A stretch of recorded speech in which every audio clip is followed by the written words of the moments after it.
बस्तर आदिवासी संस्कृति का गढ़। यह क्षेत्र अपनी अनूठी और समृद्ध सांस्कृतिक धरोहर के लिए प्रसिद्ध है। नमस्कार दोस्तों, आज हम बस्तर की बात करेंगे। यह क्षेत्र छत्तीसगढ़ राज्य में स्थित है और यहाँ की प्राकृतिक सुंदरता और सांस्कृतिक विविधता अद्वितीय है। ये धरती वीरों की धरती है। यहाँ के लोग अपने साहस और वीरता के लिए जाने जाते हैं।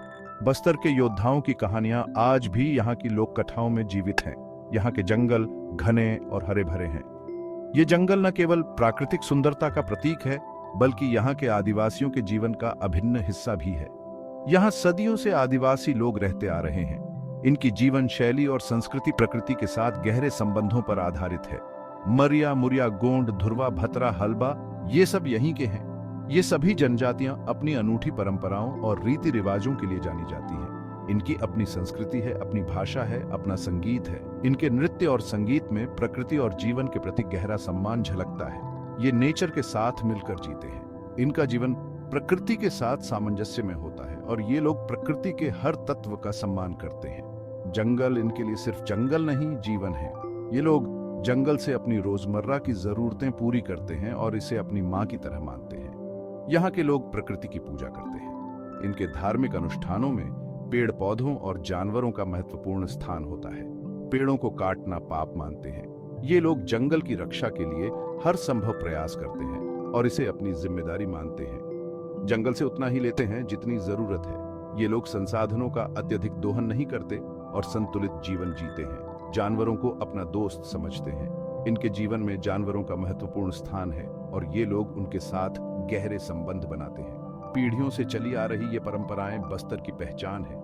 इन परंपराओं में बस्तर की आत्मा बसती है और ये यहाँ के लोगों की सांस्कृतिक धरोहर को जीवित रखती है। बस्तर की संस्कृति में हर त्योहार, हर अनुष्ठान और हर परंपरा का अपना विशेष महत्व है। यहाँ के लोग अपने रीति रिवाजों को बड़े गर्व के साथ मनाते हैं और इन्हें अगली पीढ़ी को सौंपते हैं। बस्तर की संस्कृति में न केवल यहाँ के लोगों की पहचान है, बल्कि यह उनकी आत्मा और जीवन का भी प्रतीक है। यहाँ की संस्कृति में एकता, सामूहिकता और प्रकृति के प्रति गहरा सम्मान झलकता है। बस्तर की संस्कृति को समझना, यहाँ के लोगों के जीवन को समझना है। ये एक ऐसी धरोहर है जिसे संजो कर रखना हम सबकी जिम्मेदारी है। 19वीं सदी में अंग्रेज आ गए। वे अपने साथ नई तकनीक, नए विचार और एक नई शासन प्रणाली लेकर आए। लेकिन उनके आगमन के साथ ही शोषण और अत्याचार का एक नया दौर भी शुरू हुआ। वे बस्तर को देखकर लालची हो गए। यहाँ की प्राकृतिक संपदा और संसाधनों ने उन्हें आकर्षित किया। उन्होंने सोचा कि इन संसाधनों का उपयोग करके वे अपने साम्राज्य को और भी समृद्ध बना सकते हैं। उन्होंने यहाँ के जंगलों पर कब्जा करना चाहा। उन्होंने जंगलों की सीमाओं को चिह्नित किया और उन्हें अपने अधिकार में लेने की योजना बनाई। ये सब कुछ स्थानीय आदिवासियों की अनदेखी करते हुए किया गया। आदिवासियों को अपना गुलाम बनाना चाहा। उन्होंने नए नियम बनाए। इन नियमों के तहत आदिवासियों को अपने ही जंगलों में प्रवेश करने से रोका गया। उनके पारंपरिक अधिकारों को छीन लिया गया। अंग्रेजों ने जंगलों को अपना माल घोषित कर दिया। उन्होंने जंगलों को अपनी संपत्ति मान लिया और आदिवासियों को वहां से बेदखल कर दिया। यह उनके लिए एक बड़ा आघात था। आदिवासियों को जंगल में जाने से रोका जाने लगा। उनके लिए जंगल जीवन का एक महत्वपूर्ण हिस्सा था, लेकिन अब उन्हें वहां जाने की अनुमति नहीं थी। ये उनके जीवन और संस्कृति पर एक बड़ा हमला था। उनसे जबरदस्ती काम करवाया जाने लगा, टैक्स मांगा जाने लगा। आदिवासियों को अपने ही संसाधनों के लिए कर चुकाना पड़ता था। यह उनके लिए एक नई और कठिन परिस्थिति थी। जो विरोध करता उसे सजा दी जाती।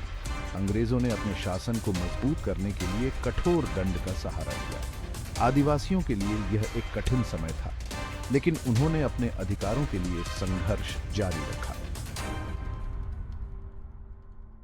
1905 में अंग्रेजों ने नई वन नीति लागू की। यह नीति आदिवासियों के लिए बहुत बुरी थी। इस नीति ने आदिवासियों का जीना मुश्किल कर दिया। उन्हें अपने ही जंगलों में जाने पर पाबंदी लग गई। जंगल से लकड़ी काटना, फल तोड़ना, शिकार करना, ये सब गैर कानूनी हो गया। जो लोग पीढ़ियों से जंगलों में रहते थे उन्हें निकाल दिया गया। उनकी जमीनें छीन ली गई। ऐसे अत्याचारों के खिलाफ आवाज उठाने वाला एक वीर योद्धा था गुंडाधूर। गुंडाधूर मुरिया समाज से थे। वे एक बहादुर योद्धा थे, एक दूरदर्शी नेता थे। उन्होंने लोगों को एक साथ लाया। गुंडाधूर ने लोगों से कहा, यह जंगल हमारा है, हमारी संस्कृति का हिस्सा है। हम अपने हक के लिए लड़ेंगे। उनका यह नारा जंगल की आग की तरह फैल गया।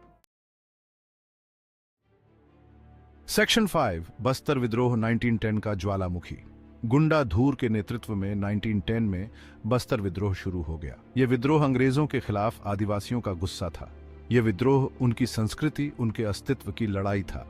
आदिवासियों ने एक होकर अंग्रेजों का मुकाबला किया। उन्होंने तीर कमान से, कुल्हाड़ी से, लाठी डंडों से अंग्रेजों पर हमला किया। अंग्रेजों के थानों पर कब्जा कर लिया। सेक्शन 6 अंग्रेजों का क्रूर दमन और विद्रोह का अंत। बस्तर विद्रोह को खत्म करने के लिए अंग्रेजों ने बहुत जुल्म किए। उन्होंने निर्दोष आदिवासियों पर गोलियां चलाईं, उनके घर जला दिए। गुंडा धूर को पकड़ने के लिए इनाम रखा गया। अंत में धोखा देकर उन्हें पकड़ लिया गया। उन्हें फांसी दे दी गई। सेक्शन 7 आजादी के बाद बस्तर और जंगल की लड़ाई। भारत को आजादी मिली, लेकिन बस्तर के जंगलों की लड़ाई खत्म नहीं हुई। आजादी के बाद भी सरकारों ने आदिवासियों के साथ अन्याय किया। उनकी जमीनों पर कब्जा किया गया। खनन परियोजनाएं शुरू की गईं। बड़े बड़े बांध बनाए गए। जंगलों का नाश होता रहा। सेक्शन 8 विकास के नाम पर विनाश। विकास के नाम पर बस्तर के जंगलों को खत्म कर दिया गया। सरकारें और बड़ी कंपनियां मिलकर जंगलों को लूटते रहे। आदिवासियों को उनके घरों से निकाला जाता रहा। नक्सलवाद का जन्म भी इसी शोषण के कारण हुआ।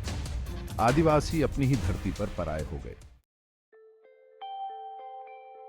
सेक्शन 9 बस्तर के जंगलों की रक्षा एक जिम्मेदारी। बस्तर के जंगलों की रक्षा करना हमारा धर्म है।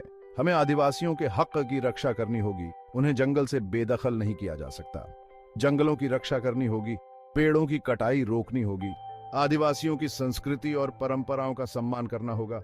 यह हमारी नैतिक जिम्मेदारी है। सेक्शन 10 भविष्य की आशा। आदिवासी और प्रकृति का सह अस्तित्व। आदिवासी समुदायों ने सदियों से प्रकृति के साथ एक गहरा और सम्मानजनक संबंध बनाए रखा है। वे जंगलों को केवल संसाधनों का स्रोत नहीं मानते, बल्कि अपने जीवन का अभिन्न अंग मानते हैं। उनके लिए जंगल एक जीवित इकाई है, जो उन्हें भोजन, आश्रय और औषधियां प्रदान करता है।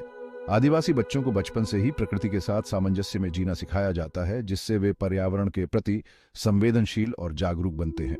हमें आगे ऐसी योजनाएं बनानी होंगी जो आदिवासियों और प्रकृति दोनों के लिए अच्छी हों। यह आवश्यक है कि विकास और संरक्षण के बीच संतुलन बनाए रखा जाए। आदिवासी नेताओं और समुदायों को इन योजनाओं में शामिल करना चाहिए, ताकि उनकी आवाज और परंपराओं का सम्मान हो सके। पर्यावरण संरक्षण के प्रयासों में स्थानीय समुदायों की भागीदारी से ही स्थायी विकास संभव है।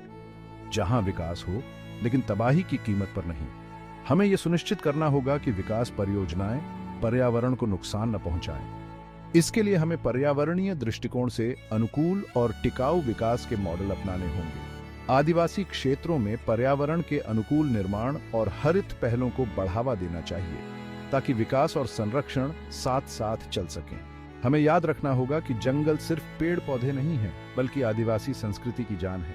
जंगलों में आदिवासी समुदायों की सांस्कृतिक गतिविधियां और पारंपरिक अनुष्ठान होते हैं, जो उनकी पहचान और विरासत को जीवित रखते हैं। जंगलों के बिना उनकी संस्कृति और परंपराएं भी खतरे में पड़ जाएंगी। इसीलिए हमें जंगलों की रक्षा के लिए हर संभव प्रयास करना चाहिए। आइए हम सब मिलकर बस्तर के जंगलों और आदिवासियों के हक की रक्षा का प्रण लें। धन्यवाद। यह प्रण केवल एक वादा नहीं, बल्कि एक जिम्मेदारी है, जिसे हमें मिलकर निभाना होगा। बस्तर के जंगल और आदिवासी समुदाय हमारी धरोहर हैं, और उनकी रक्षा करना हमारा कर्तव्य है। आइए हम सब मिलकर एक ऐसा भविष्य बनाएं, जहां आदिवासी और प्रकृति का सह अस्तित्व बना रहे। अभी के लिए ये वीडियो हम यही खत्म करते हैं, और आगे चैप्टर समझने के लिए हमारी अगली वीडियो देखिए। और अगर आपको कोई अध्याय समझ में आया तो कमेंट करें। ऐसे ही जानकारी के लिए हमारे चैनल को सब्सक्राइब करें